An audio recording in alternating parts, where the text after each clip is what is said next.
Hola oyentes de Radio Sefarad y bienvenidos a una nueva entrega de Cero a Aleph, Matemáticas y Judaísmo, este programa en el que Amelia Muñoz García nos lleva de la mano a través de diferentes vidas de diferentes matemáticos y matemáticas. Hola Amelia. Buenas tardes. En la ocasión de hoy nos hablarás de un matemático judío ruso que destacó por sus contribuciones en diversas ramas de las matemáticas. Nos adelantas. Hablarás de Solomon Grigorjevich Miklin. Pues sí, en efecto, este hombre lleva a cabo diferentes contribuciones, por ejemplo, teoría de elasticidad, problemas elípticos con ligaduras, integrales singulares, multiplicadores de Fourier y sobre todo análisis numérico en general, ya que se le va a considerar uno de los pioneros en esta rama. Bueno, a pesar del ostracismo que él sufre debido pues a ser judío en la Unión Soviética, lo cual conllevaba no tanto que te fueran a justiciar, que también, sino que te impedían seguir progresando como científico en tu carrera, coartaban tus posibilidades de publicar en revistas prestigiosas de la propia Unión Soviética, no digamos ya de revistas extranjeras. Pues a pesar de todo esto, él se va a hacer un hueco importante en la comunidad y bueno, él llega a dirigir su propio instituto en lo que en aquel momento era Leningrado, porque le cambian el nombre y que nosotros conocemos actualmente como San Petersburgo. Él va a recibir algunos reconocimientos internos, pero sobre todo los premios van a ser venidos de universidades extranjeras, que va a ser donde reconocen pues su genialidad y la de sus más de 220 publicaciones. Hablando un poco de su infancia, pues Solomon nace en el seno de una familia judía. Él va a vivir entre 1908 y 1990 y nace en Kolmech, en Bielorrusia. Curiosamente, hay ciertas dudas sobre su infancia y sobre su muerte también, pero no dudas de asesinato, sino de cuándo y dónde sucede. Por ejemplo, se sabe que tuvo varios hermanos, tuvo 4 hermanos, pero no se sabe al 100% en qué trabajaba su padre, ya que con objeto de poder entrar en la escuela que él quería y en la universidad que él quería, pudo mentir sobre la profesión de su padre. Consigue entrar en 1923 en el Instituto Pedagógico Estatal de Leningrado, cuando él tenía 15 años, y unos cursos después, en 1927, decide apuntarse a estudiar matemáticas. Así que lo que hace es que pasa directamente a presentarse a los exámenes de primero de carrera y lo aprueba todo sin haber ido a una sola clase, lo que le permite entrar automáticamente en segundo curso.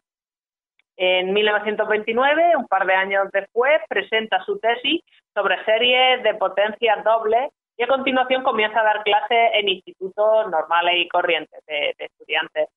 Pero poco tiempo después, en 1932, comienza a trabajar para otro tipo de instituto, el Instituto Seismológico de la Academia Soviética de la Ciencia.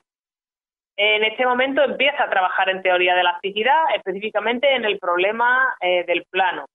La elasticidad plana trabaja el estudio de soluciones particulares del problema general elástico cuando se limita a prismas mecánicos, es decir, a un modelo mecánico de un sólido deformable que va a tener pues, un elemento un elemento de una estructura mayor, como por ejemplo una viga o un pilar.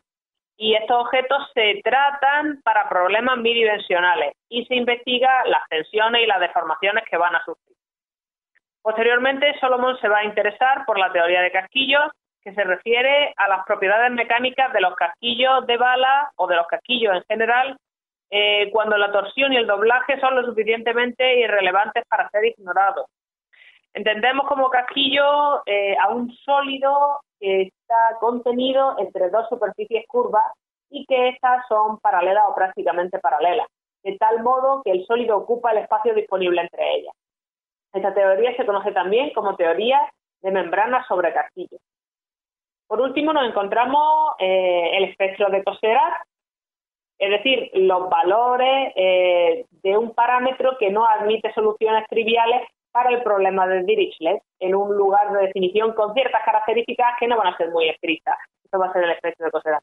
Y de hecho, este problema lo comienza estudiando Cosserat en 1898 y un año después lo retoman Miklin y Mazja para dominio arbitrario, ya no para aquellos con unas restricciones muy severas como al principio. Esto lo van a hacer en 1967, colaborando en un artículo, aunque luego Mifflin va a publicar varios textos al respecto, esta vez en solitario. Bueno, estos 3 problemas pertenecen al arco en teoría de elasticidad, que le lleva a demostrar resultados de existencia de soluciones para ciertos problemas, estudiar el error cometido en soluciones aproximadas de otros problemas, y llega, en el caso de Cosserat, a demostrar la completitud del sistema de funciones propias. En definitiva, abundancia de resultados en matemáticas aplicadas. En parte por eso no me sorprende que pasara una temporada en la Universidad Estatal de Almatı o Almaty, en Kazajstán. Recordemos que esta universidad se caracterizó por alojar a matemáticos no afines al régimen comunista y que, por tanto, no se les permitía alcanzar todo su potencial en matemáticas, y que se los tenía allí dando clases a ingenieros.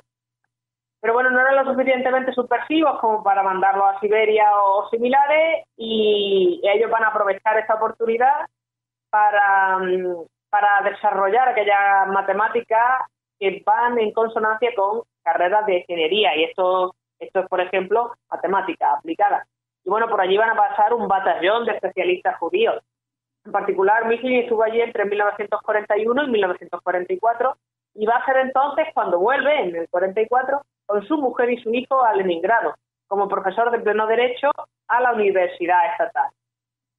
Solomon se había casado unos años antes, y el curso justo de antes del traslado a Kazajstán habían, con su mujer, adoptado un niño. Simultáneamente a teoría de elasticidad y a lidiar con la mudanza, Mifflin venía trabajando en teoría de operadores singulares y ecuaciones de integrales singulares, que quizá va a ser la rama más importante de trabajo, entre otras cosas porque él va a ser el primero en abordar el problema a partir de 1936, y va a ser cofundador, junto con Francesco Tricorni y George Girand, de esta rama de las matemáticas, la teoría multidimensional. Forma parte de la teoría espectral de operadores, y bueno, los operadores integrales se llaman singulares, los que él trabaja, porque la singularidad en su núcleo es tan fuerte que la integral no va a estar definida en el sentido habitual, sino solamente en el sentido del principal valor de Cauchy.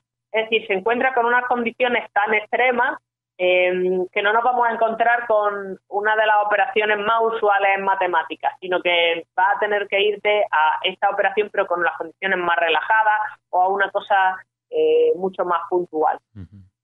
Mifflin define términos, dice cómo se componen las integrales, introduce nociones. Introducir nociones es la manera elegante de decir que inventa cosas dentro de esta rama de las matemáticas, y demuestra resultados de otro ámbito, no solamente de esta, como por ejemplo el teorema de Fredholm, etcétera.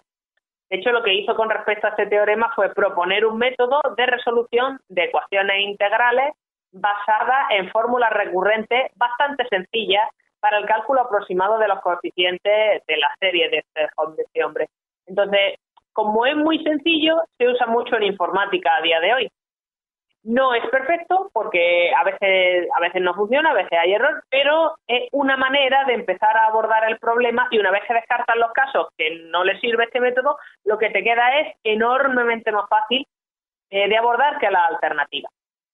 También de esta época, entre 1940 y 42, nos encontramos con aplicaciones del método de potencial al problema mixto de la ecuación de ondas.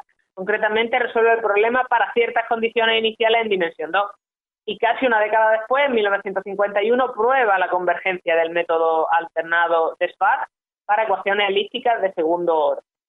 Entonces, visto lo visto, no es de extrañar que se le considere uno de los pioneros en análisis numérico, y bueno, merece la pena hablar también de su situación en el ámbito universitario, ya que con todo lo que venía haciendo, lo normal es que fuera una persona enormemente reconocida, un nombre muy famoso. Pero lo cierto es que él va a tener un poco de cal y un poco de arena. Su situación es llamativa. Por una parte, no recibe para nada todo el apoyo institucional que se merecía, pero luego, por otro lado, no le hicieron la vida tan imposible como podría esperarse en un principio.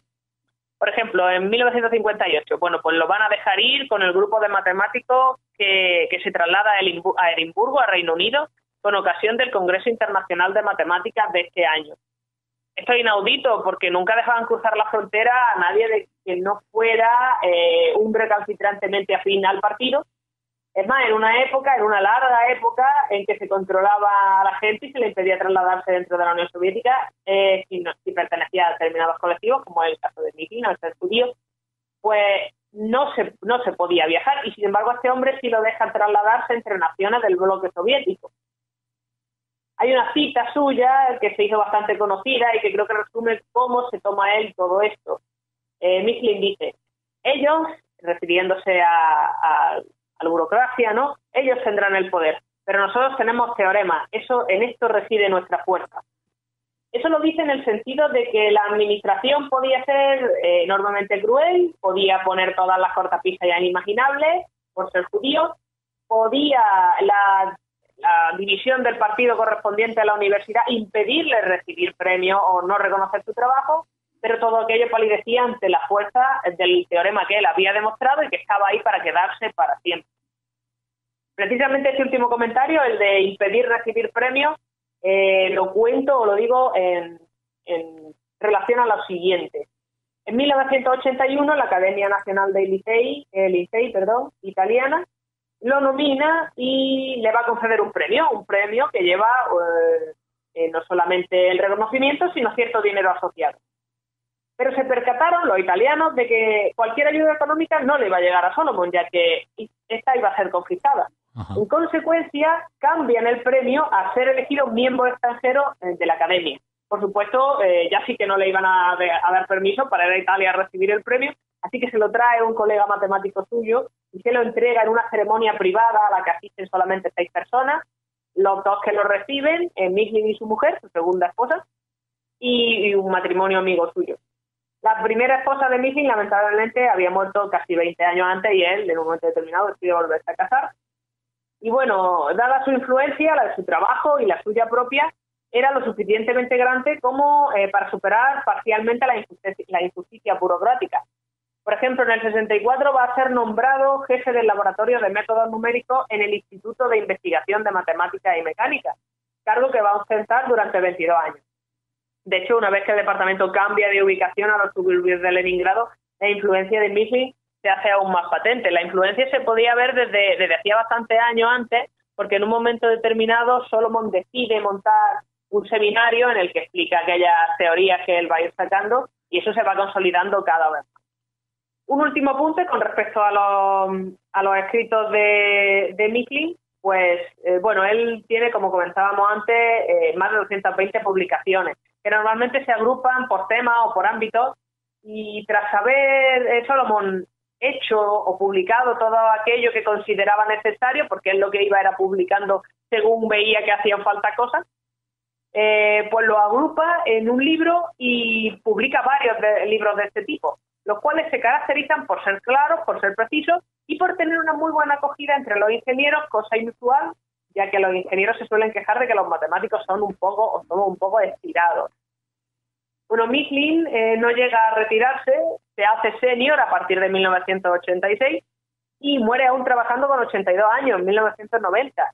Lo que comentaba yo de que su muerte fue un poco rara fue lo siguiente: él estaba en el metro o en el tranvía, le da un infarto, y en ese momento no llevaba la documentación encima, entonces tardan cierto tiempo en averiguar quién es, y entonces la fecha exacta de su muerte no se conoce.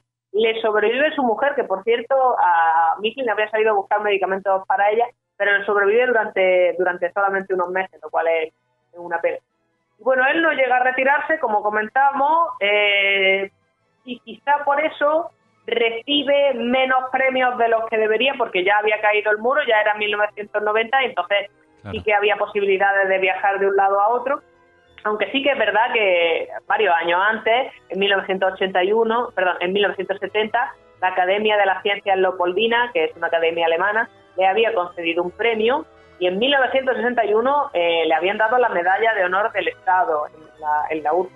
Pero bueno, yo me quedo con el hecho de que a él le dejaron dar clase, a él le dejaron presidir el instituto que prácticamente él había montado, y eso es mucho más de lo que se le dejó a muchos otros matemáticos. Muy bien, Amelia, pues como siempre, gracias por compartir con todos los oyentes de Radio Sefarad estas vidas de matemáticos judíos, en este caso la de Solomon Grigorjevich Miklin. aquí en De Cero a Aleph. Hasta la próxima. Hasta la próxima.